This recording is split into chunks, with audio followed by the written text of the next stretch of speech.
rocks can go flat in watercolor really quickly, especially in a scene like this. In today's video, I'm going to show you how by simplifying the shapes, adding texture with paint, and putting the darks where they matter, we can end up with solid, believable rocks. And we're going to keep the water and the shore simple so our rocks are the star of the show. So what are we waiting for? Grab your brushes and let's start painting. Starting by applying a very thin layer of cerulean blue for my distant mountain. In this type of painting, I do not need to put a sky. By keeping this mountain fairly light, and then it will feel like if it is kept far in the distance. By adding some greenery.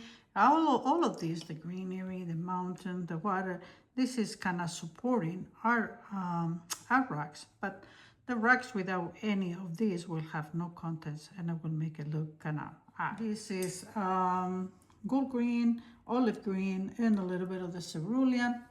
So some of them will be, I'm putting the light values first, then as they dry, I can come out with darker values. Also notice that I'm having some cooler and then some warmer because I'm creating also a distance. Things that are far away are looking more gray, and things that are closer to us will have more color. Yes, I'm doing this fairly fast because I want this to be a little bit, let's bring a little more color here. I want this to be a little bit loose because I don't want it to compete with the rocks.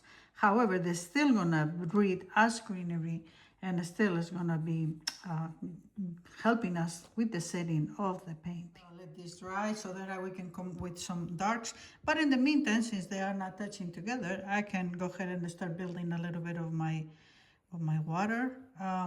I'm coming here with a gray that I did with French Ultramarine and burnt Sienna, obviously more on the blue, but I want this blue to be kind of subtle, especially when I'm far away, so that it feels exactly like that, far away.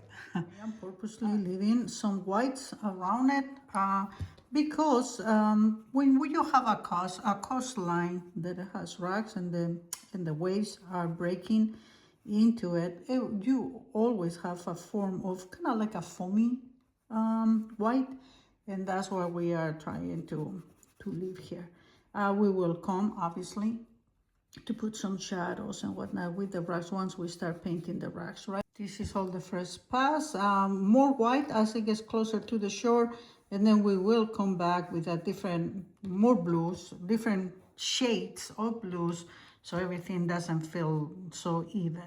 If you would like to skip the drawing, or if you would like to keep the reference next to you, both of them are in my Patreon. I will link it below. And I think that we are ready to put our darker greens over there. Now some medium tones, and then we will come with the darkest of all. So I made the same, a stronger mix of the same colors. By stronger mean I added extra color, less water, and then I just go with a little bit of water here and there to make it believable. I want to leave a few of those holes, like the sky is coming through, so that everything doesn't feel so solid. Having some of the different colors like this is also giving me some of that, but still, it's nice to have a few real sky coming through. And this greenery is also kind of doing a negative painting onto the rocks, meaning they're starting to come through. The ones that they will be here, obviously this is going to get a lot darker. And I'm going to do kind of like the same thing here, but like by same thing I mean negative painting, but this time it's going to allow me to get some of these like grasses. Now I'm bringing some burnt siennas. Over there it was more mixed with burnt umber. I'm just trying to establish my shoreline. Some of that color over here. Yes, I want to warm this up some, but it cannot be so sudden. So I'm dropping some of my colors from there here too. And let's just leave some whites here, like it's a little bit of a vignette type of painting. I mean, there's always time to change our minds later on if we decide not to. our very darks here for the trees, and that way we'll know how dark to go on the last pass of the greenery. I wet. I come here with a mix that I did with burnt sienna and neutral tint, and then I put this next to my wetness. Darks, which is the same colors, but I added indigo to the mix just so that we can complete our greenery. I take advantage of putting a few of these very dark here in between the crevices of these two, a few rocks. Those, we're gonna do the same thing here. And this is gonna also give us some separation, make them stand up a little bit more, if you will. So let's just do it there, and let's just do it here as well. Go with the dark color, go a little bit with the water, tap, tap, tap, tap. Just build a little bit of these kind of bushes, so I'm gonna go with the color that is like in between these two. Just go with a little bit of water. I want that color to show. There are many different ways that you can create texture with rocks. You can use plastic wrap, salt, credit card to scrub. Many tools, they are all good to use. However, in this video, I want to show you the more traditional way using just paint, brush, and values and edges. If you would like me to make a separate video of that in the future, let me know, and then in the comments, and then I will be more than happy to apply. Doing for that, I'm gonna go ahead and start doing the rocks. The water, we will do it as we do the rocks. Let's make a mix of grays. Most of our rocks are gray. I'm using, for this method, I'm gonna be using granulating colors. French Ultramarine and burnt sienna, a little bit more on the blue, and also French Ultramarine and burnt sienna, but a little bit more on the brown.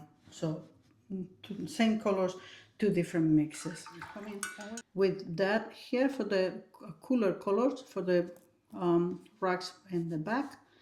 Rocks are hard objects, so it is good to have hard edges. It goes along with the structure of the subject. So I come with some of that. I'm gonna have spread it out a little bit, and then we will come back with a second layer and put a darker one. Now what I pick here, I'm gonna bring a little bit so it's not completely white, and then gonna let it dry. With the one that is a little bit more brown, and drop those colors around here. I have the color in my brush, and these rocks here are gonna be exactly the same color, so I can go ahead and drop it right now. This is the first layer. We're gonna come with a couple other layers. So first layer is in. Now I'm gonna come with another layer that is a little bit lighter.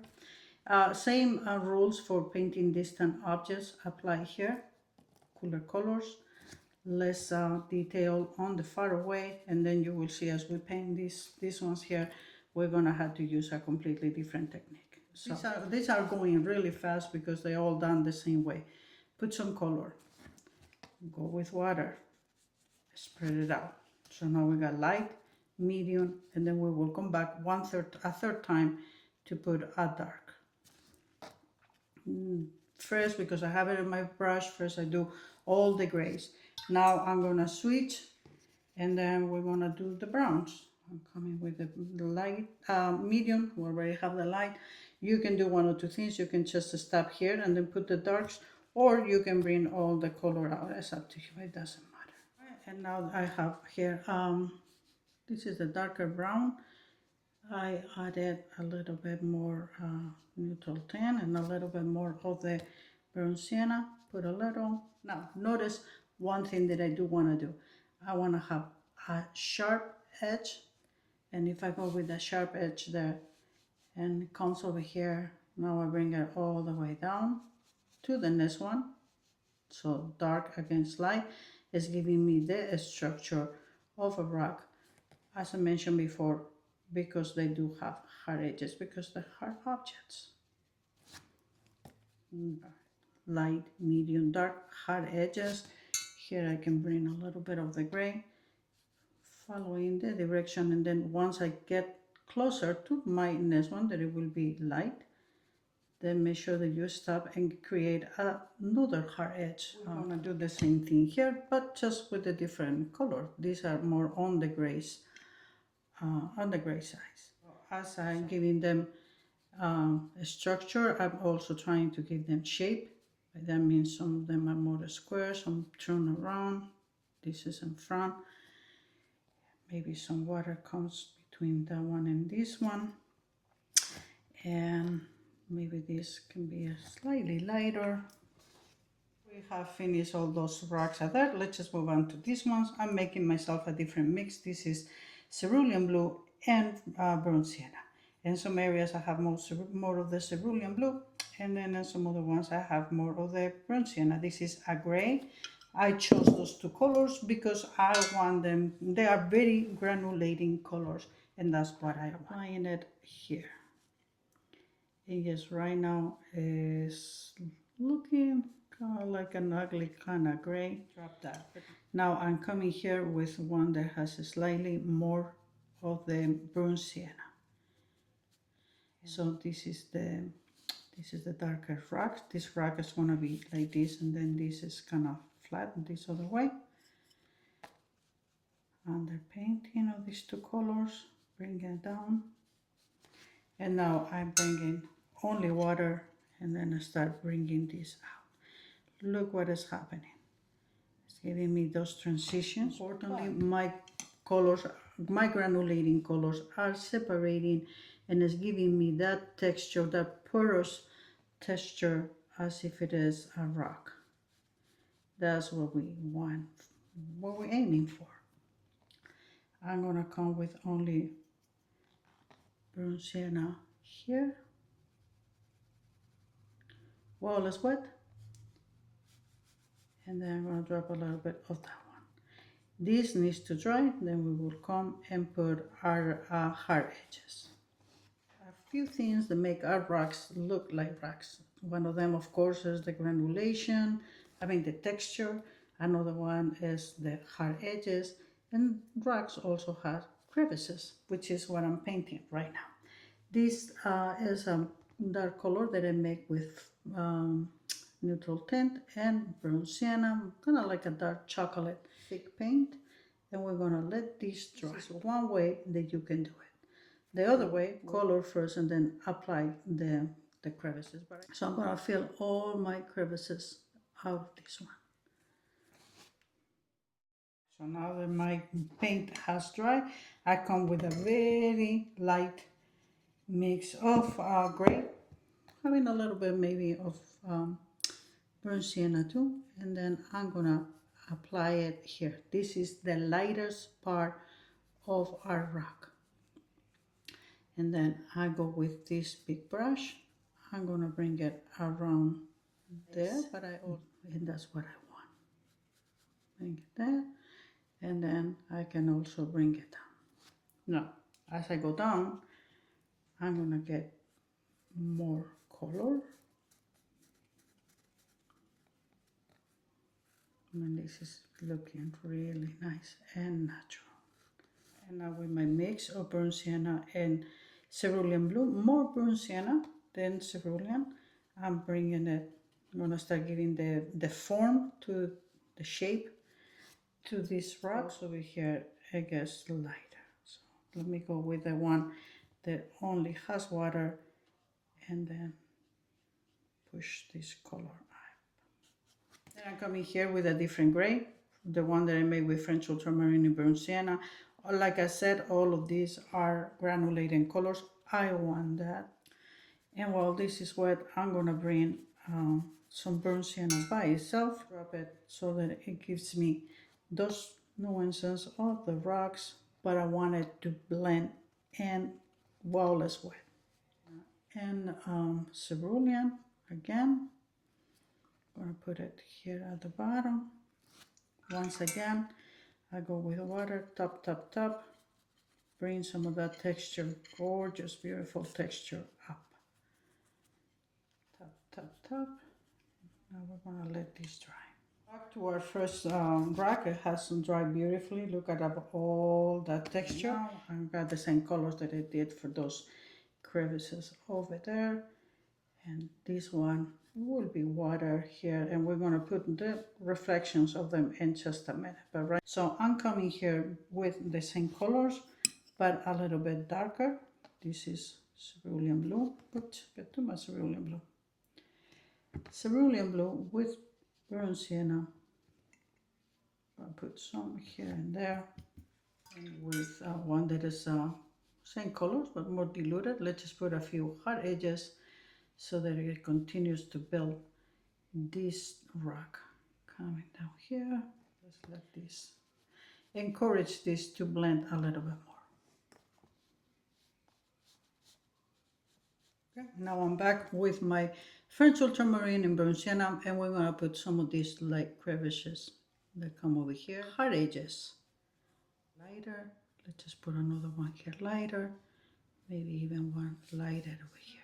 All of this is going to be in shadow, so I can go ahead and wet and bring it down. We're creating some shade, some shadow. The second one here, which will go darker. I want this more on the brown side, so let's just bring some more browns. Tap, tap, tap, tap it up. And a little bit of top here, as if it is in the shadow. So our rock starts to be in the ground. You can see how do we create rocks by having texture. Use granulating colors that will give you texture. This is the traditional way, like I said before. There are other ways. I drop that. Then I come with other colors. While it's wet, you drop some. Let it blend whatever they need to.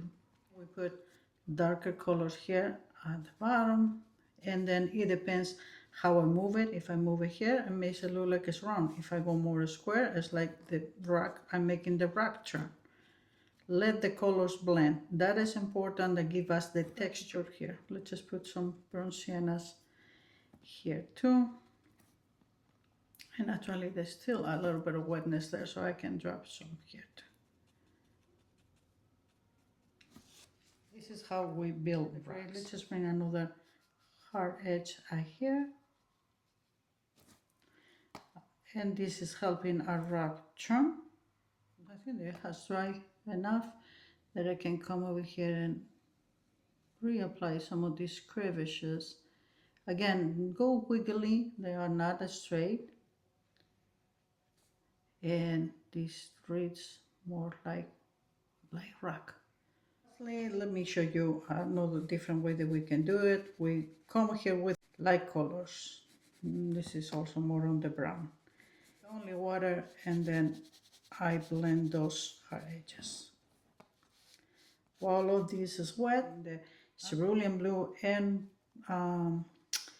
burnt sienna, I'm just gonna darken this a little bit, and then we're gonna let, the more I move it, the more texture I'm creating, because of the more granulation I'm getting. That's what I should say.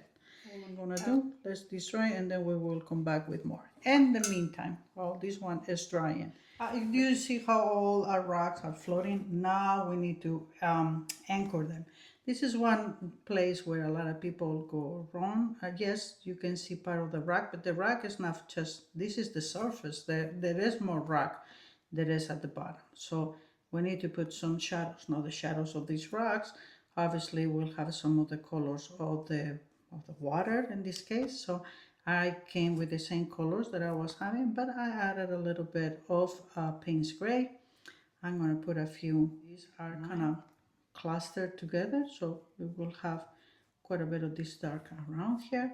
I also want to allow a little bit of white, kind of like the breaking, waves are breaking. I drop this color here, the dark color, right?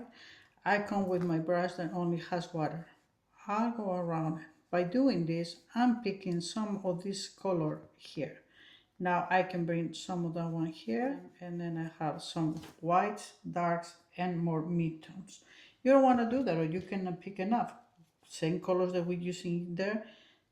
Add a little extra water, and then just bring that color by itself. I'm gonna take a minute to see where I wanna leave white. I put this. I wanna leave a little bit of white right next to it. Maybe another one here.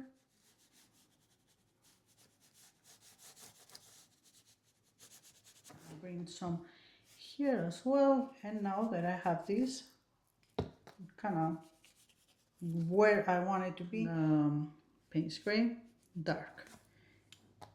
It's gonna come over here, and you see how right away got water.